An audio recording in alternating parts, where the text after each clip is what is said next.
Don Rodrigo González Martín es catedrático de Filosofía de Bachillerato, profesor asociado a la titulación de Publicidad y Relaciones Públicas y de Máster de Comunicación con Redes Sociales de esta universidad. Tiene una larga experiencia, empezó en el Domingo de Soto, en la época en la que aquello existía todavía, y siempre ha estado vinculado a temas ligados a la ética y la deontología. Así ha cursado, ha impartido asignaturas tales como ética y deontología de la publicidad, autoridad de la cultura, o bien creatividad, publicidad y relaciones públicas. Lo que quizás, aparte de su experiencia docente, llama más la atención son las líneas de investigación.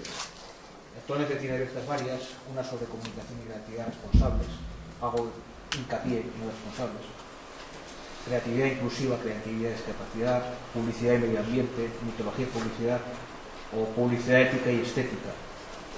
Todo ello, evidentemente, bastante relacionado con lo que hoy nos trae aquí, teniendo en cuenta que estamos hablando de valores y es la parte que nos interesa.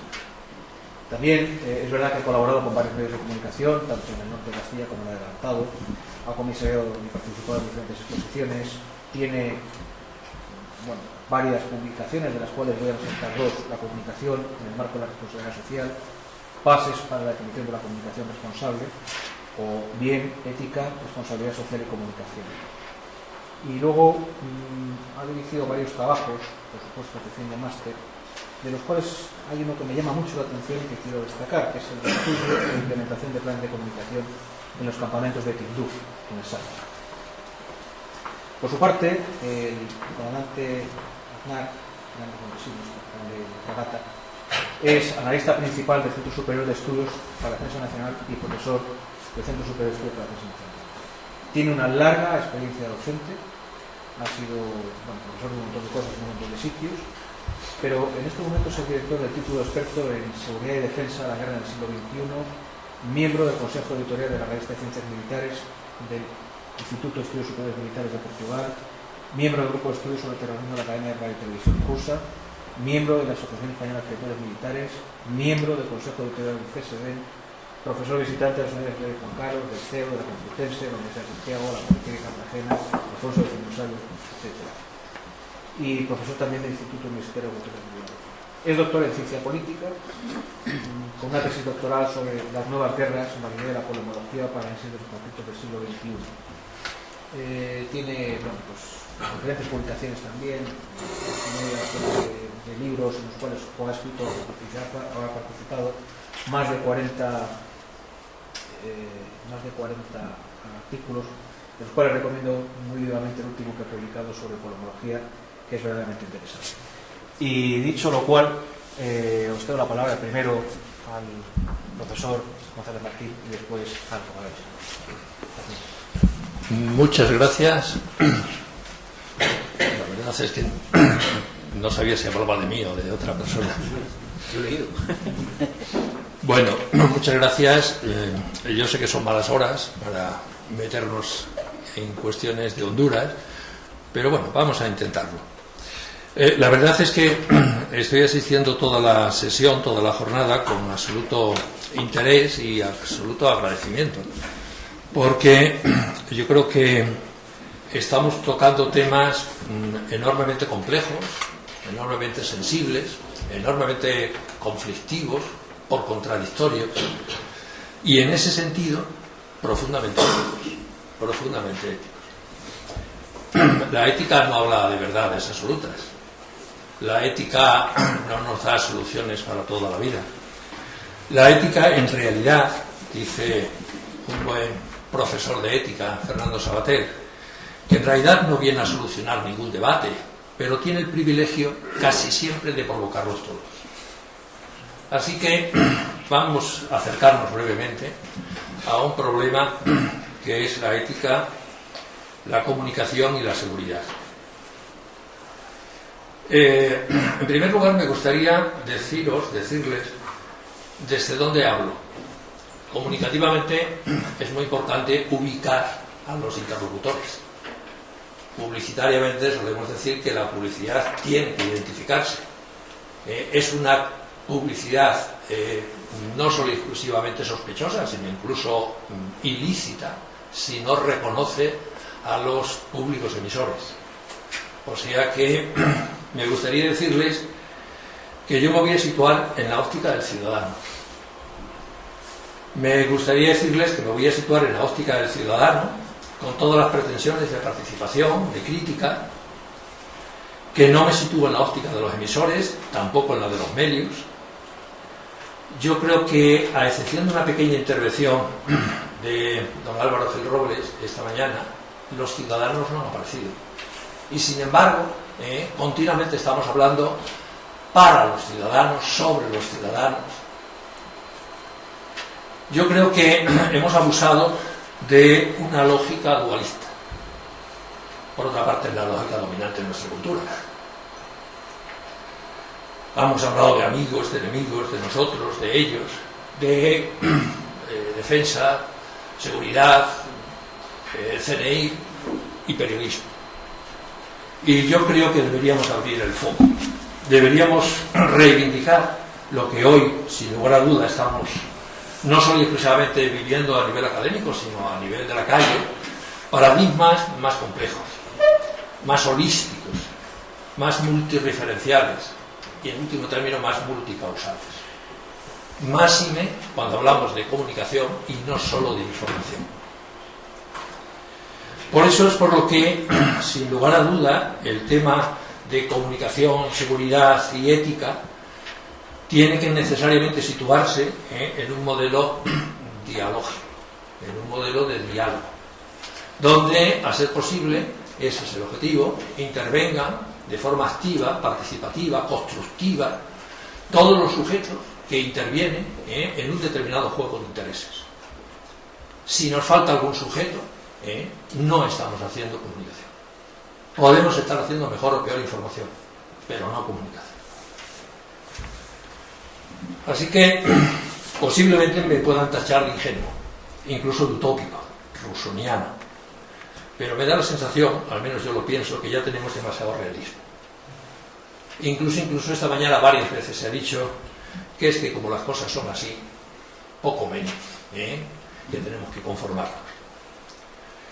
Bueno, de entrada, decir que la comunicación, la seguridad y, por supuesto, la ética parten de un principio, de un criterio, que es tener confianza.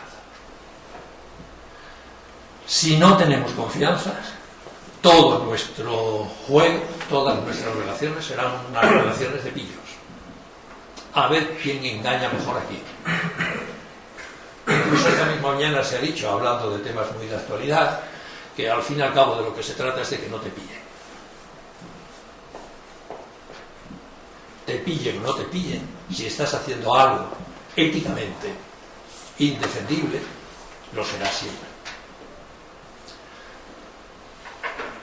Podríamos anticipar que la ética no existe sin autonomía, que la comunicación no existe sin participación y diálogo, y que la seguridad no existe si, superando los miedos y los recelos, y mira que tenemos, no generamos credibilidad.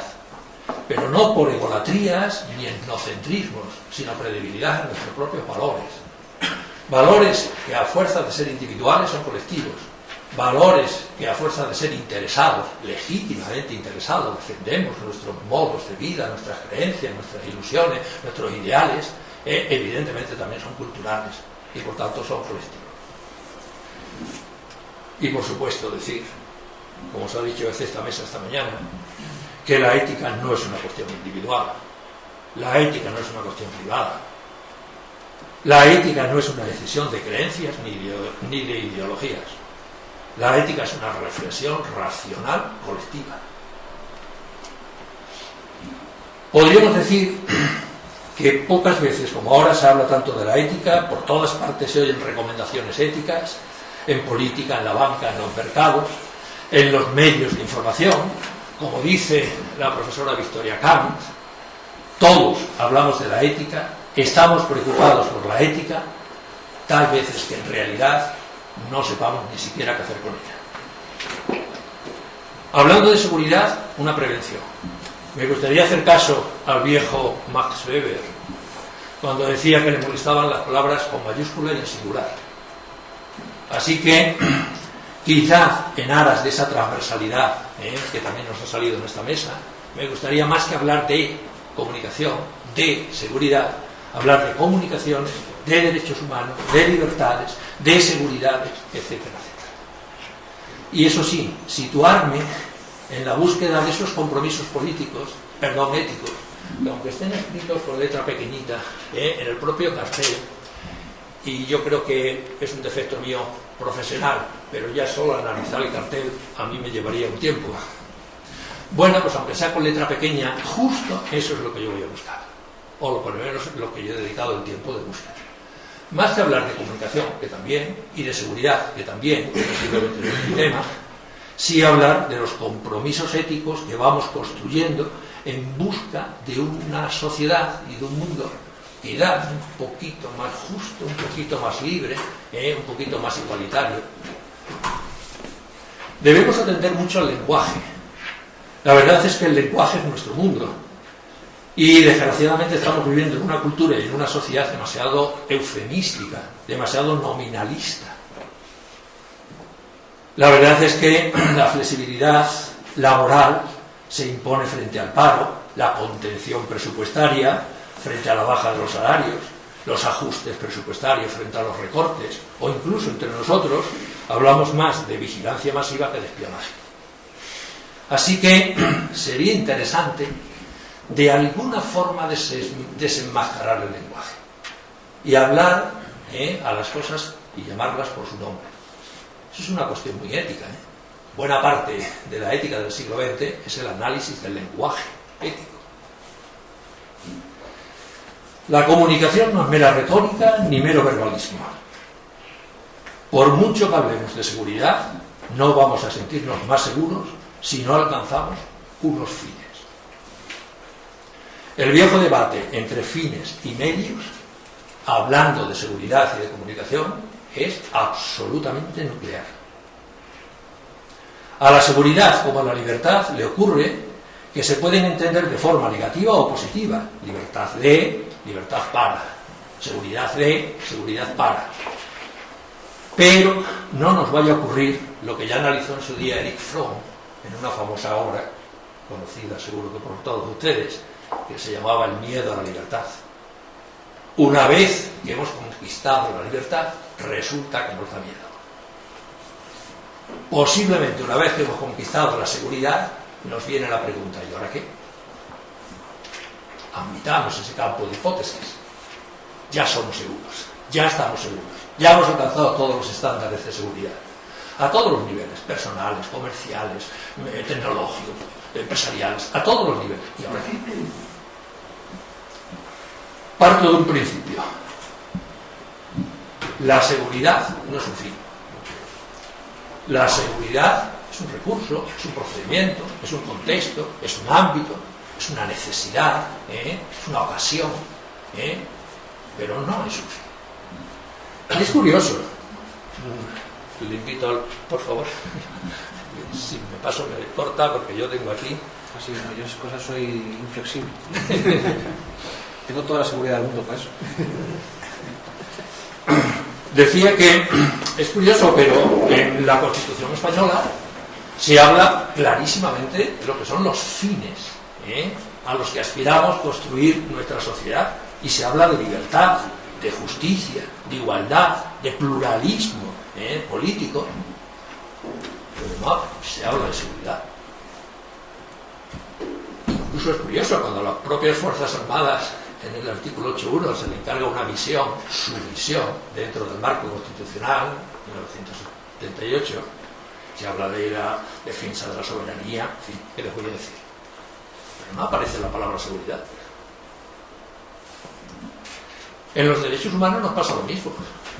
Para preparar esta ponencia me he repasado todos los textos de derechos humanos que tengo en casa, y les aseguro que algunos son. Y es curioso, la seguridad siempre aparece desde un punto de vista instrumental. Y evidentemente los principios, los fines fundamentales de los derechos humanos son la libertad, la justicia y la paz. Y todos ellos englobados en una palabra que sinceramente para algunos nos genera todo el respeto del mundo, es la dignidad humana. Una vieja palabra que procede del contexto ilustrado del siglo XVII, los ingleses después Kant, los alemanes, bueno. Y cuando se habla de seguridad, se limita la seguridad a la seguridad de la persona, artículo 3, o a una lista de condiciones para hablar de la seguridad jurídica, o de la seguridad social. Nada más. Y cuando aparece la seguridad en toda una retahíla de documentos sobre derechos humanos, que van desde ámbito internacional a ámbito local, europeo, etcétera, etcétera, pues evidentemente se habla de la seguridad desde el punto de vista fundamentalmente instrumental. Y a veces desde el punto de vista restrictivo de algunos derechos. Esta mañana se han presentado algunas de estas ideas. Bueno, todo esto viene a cuento de que lo importante es defender que todos los seres humanos poseen dignidad y de esta dignidad derivan todos los derechos fundamentales. José Antonio Marina, que también es una buena referencia, nos lo recuerda continuamente. Pero no hace nada más que recordar a viejos profesores que ya tuvimos en otros tiempos, como el padre Díaz Alegría, o el profesor Aranguren, o Tierno Galván, o Pérez Barba, o Mayor Zaragoza. Incluso el propio Álvaro Gil Robles también nos lo ha recordado muchas veces. Y a pesar de cierto escepticismo de autores como Ignatieff, hoy los derechos humanos siguen siendo la referencia fundamental en nuestro proceder, hablando de comunicación, hablando de seguridad, hablando de relaciones internacionales. Y al fin y al cabo la dignidad tiene una definición muy fácil, y ya la dio un viejo conocido nuestro que se llamaba Kant.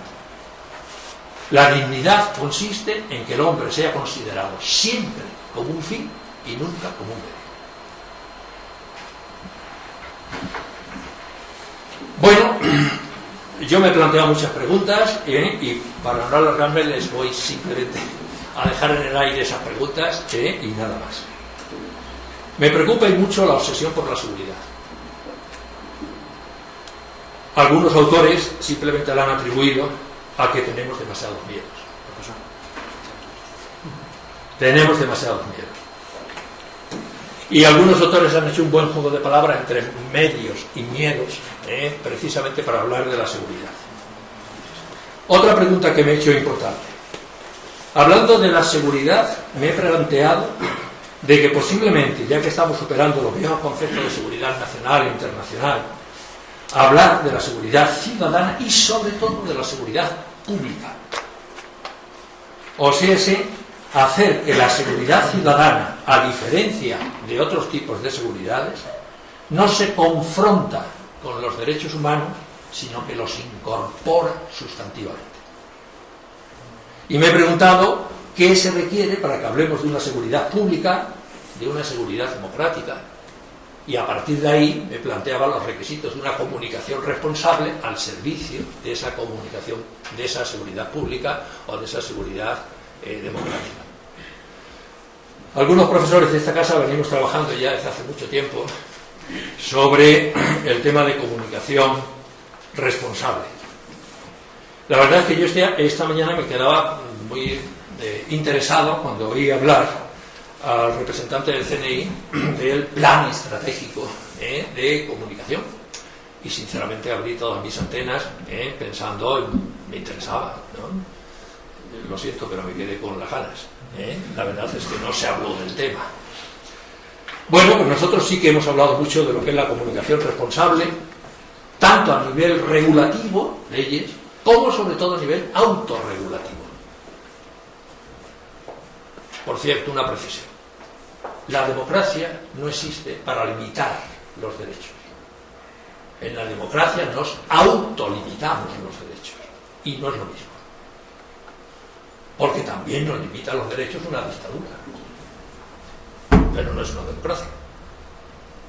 Así que la gran ventaja desde el viejo Rousseau de la democracia es que somos todos los ciudadanos los que en un determinado momento, y dadas ciertas situaciones de conflictividad, de contradicción, etcétera, etcétera, encontramos un cierto consenso para decir hasta aquí llegamos.